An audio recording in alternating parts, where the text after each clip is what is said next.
शुरुआत सबसे पहले मैं के शर्मा जी आप ही के साथ करती हूं, क्योंकि देखिए भले ही सरकार में आप एक बार फिर से आ चुके हैं, सत्र की शुरुआत हो रही है, लेकिन पहले जैसी चीजें नहीं रही, क्योंकि इस बार एक तो बहुमत आप लोग पूरी तरीके से अकेले अपने दम पर नहीं लाए, सहयोगियों को भी समेटना, और दूसरी तरफ विपक्ष काफी मजबूत स्थिति में इस बार निकलकर सामने आया है। चुनौतियां बहुत होंगी आपके सामने।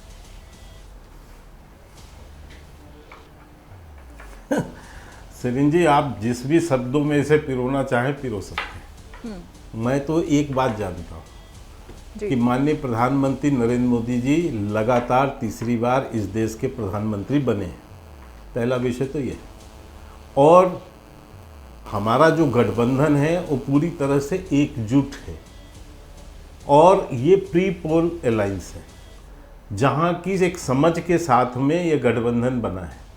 अब कयास लगाने वाले तो बहुत हैं, भाई आखिर चलाना है, लोगों को बोलना है तो बोलेंगे ही।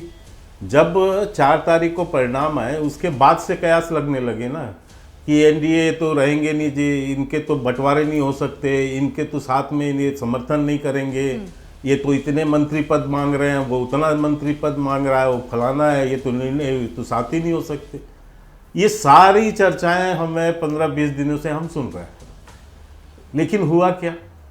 माननीय प्रधानमंत्री नरेंद्र मोदी जी ने प्रधानमंत्री पद का शपथ लिया, और इसके बाद सारा मंत्रिमंडल का बंटवारा भी हुआ, और स्मूथली जो है अब आगे से सत्र भी प्रारंभ हो जाएगा।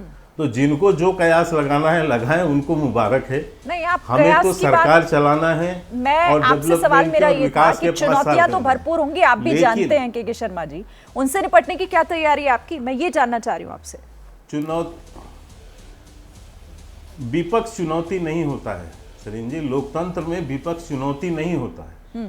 लोकतंत्र में चुनौती है देश का विकास, समस्याएं, ये चुनौती होती है। विपक्ष और पक्ष दोनों ही सदन के हिस्से हैं, वो चुनौती मैं तो नहीं मानता चुनौती, और इसीलिए आज तक हमारे यहाँ से शायद मैं समझता हूँ विपक्ष में भी रहे होंगे तो ऐसे बयान नहीं आए हैं। इसको विपक्ष को समझना पड़ेगा। ठीक है, 60 साल से ज्यादा हम विपक्ष में रहे हैं इस देश में, कभी एक बयान भी नहीं आया कि नाक में दम कर देंगे, ईंट से ईंट बजा देंगे। अरे ये सदन को युद्ध भूमि है? ये सदन युद्ध भूमि है क्या? यदि विपक्ष इस तरह के बयान देता है और ये कहता है कि जो है नाक में दम कर देंगे, तो ये मानसिकता दर्शाता है कि क्या क्या दृष्टिकोण है इनका सदन को लेके। मेरी अपेक्षा मात्र इतनी है कि सदन में जिस ढंग से पिछले 10 साल में इन्होंने मर्यादा तोड़ी है, मंच पे चढ़ के नाचे हैं, स्पीकर के मुंह पे पुस्तक दे के फेंके हैं और मैंने मारे हैं और माइक तोड़े हैं, कम से कम इससे बचें। ठीक है, आप एक सशक्त विपक्ष की भूमिका निभाएं। आप नीतियों की, सरकार की जितनी आलोचना करना है सदन के अंदर बहस के द्वारा करें। चलिए अब मैं आपके पास एक अच्छा अवसर है। आप बार हमारे आप कह रहे हैं कि विपक्ष अपनी भूमिका निभाए, ज्यादा रहे, हमने अवसर अभय दुबे जी का रुख कर लेते हैं आप। ठीक है, मैं आती हूँ के शर्मा जी। अभय दुबे जी, सुन लिया आपने, के शर्मा जी को आपने सुना, और वो एक तरीके से नसीहत भी दे रहे हैं, विपक्ष की भूमिका की बात कर रहे हैं कि विपक्ष को किस तरीके से सदन में अपना पक्ष रखना चाहिए। लेकिन जिस तरह से इसके पहले ही दिखाई दे रहा है, आप लोग कई मुद्दों को लेकर जोर शोर से सरकार पर हमलावर हैं, उसका असर कैसे संसद सत्र में हो सकता है वो समझ सकते हैं। तैयारियां क्या है विपक्ष की, कांग्रेस क्या करने जा रही है, किन किन मुद्दों पर चर्चा? देखिए शिरीन जी, आपने देख लिया थोथा चना बाजे घना, बहुमत नहीं है, बैसाखियों पर है, तो व्यवहार देख लीजिए आप उनका। ये जो खींच दिखाई दे रही है, ये इसी बात का परिचायक है कि ये बैसाखियों की सरकार है और कुछ दिन चलने वाली सरकार है। इन्होंने खुद ने स्वीकार लिया, मैं बधाई देता हूं कि हाँ, विकास इनके लिए चुनौती था। जो हम अवसर छोड़कर गए थे, अवसर को चुनौतियों में इन्होंने बदल दिया। हमने 10 साल देखा है, अब वो होने नहीं देंगे सदन में। हमने देखा कि चीन की घुसपैठ पर हम चर्चा करना चाहते थे, इन्होंने सदन को चलने नहीं दिया। हम चाहते थे महंगाई बेरोजगारी पर चर्चा हो, इन्होंने बात नहीं करने दी। हम चाहते थे अडानी के मामले पर चर्चा हो, इन्होंने सदन नहीं चलने दिया।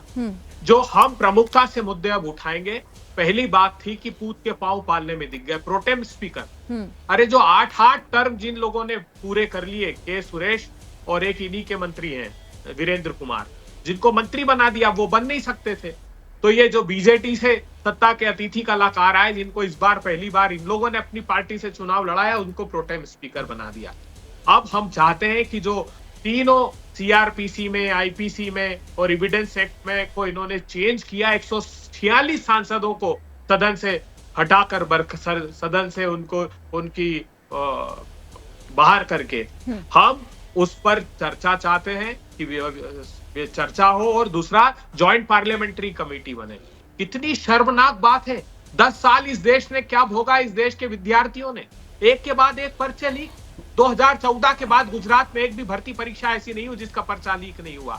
10 भर्ती परीक्षाओं में उत्तर प्रदेश में, 28 हरियाणा में, एक के बाद एक भारतीय जनता पार्टी शासित प्रांत मध्य प्रदेश में तो 23 भर्ती परीक्षाओं में 1 करोड़ बच्चों का भविष्य लूटा गया। हाँ। अब नीट की जो पर्चा लीक हुआ है उस पर अकाउंटेबिलिटी फिक्स करना चाहते हैं हम। जो नेट की परीक्षा इन लोगों ने स्थगित कर दी, आज जो नीट पीजी की परीक्षा, विद्यार्थी आ गए सेंटरों पर, अपने कैसे उनके माता पिता घर गिरवी रखकर बच्चों को पढ़ाते हैं। इस मुद्दे को सदन में भी उठाएंगे, आपने ये साफ कर दिया। के शर्मा जी, आप इस पर जवाब दीजिएगा, लेकिन एक कमेंट पहले सारे मेहमानों का ले लूं, फिर उसके बाद आती हूँ।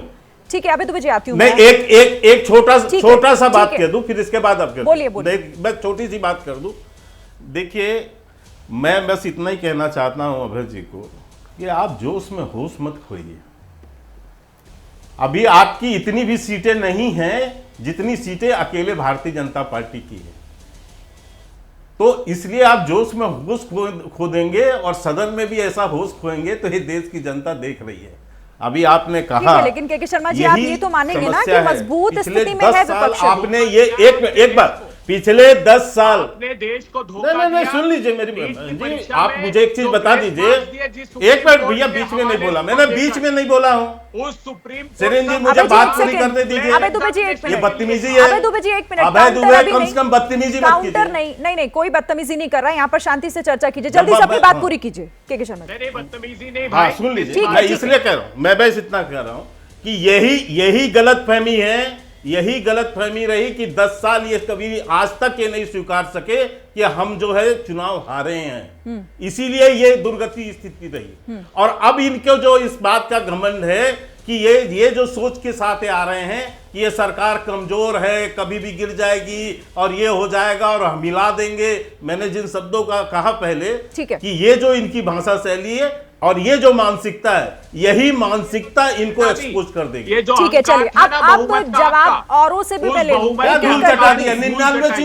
99 सीट जीत के तुम 99 सीट जीत क्या पढ़े नेता होगा, गिनीज बुक पे नाम लिख दो राहुल गांधी का। रिजल्ट की बात नहीं हो रही है, अब जरा सेशन की बात हो रही है, 100 भी इस पर चर्चा होगी। क्या क्या चुनौतियां हैं, इस पर हम बात कर रहे हैं। 450 घनश्याम तिवारी जी को ला दूं यहाँ पर। आप दोनों प्लीज शांत रहिए, बाकी मेहमानों का भी सम्मान कीजिए, उनका भी नंबर आने दीजिए।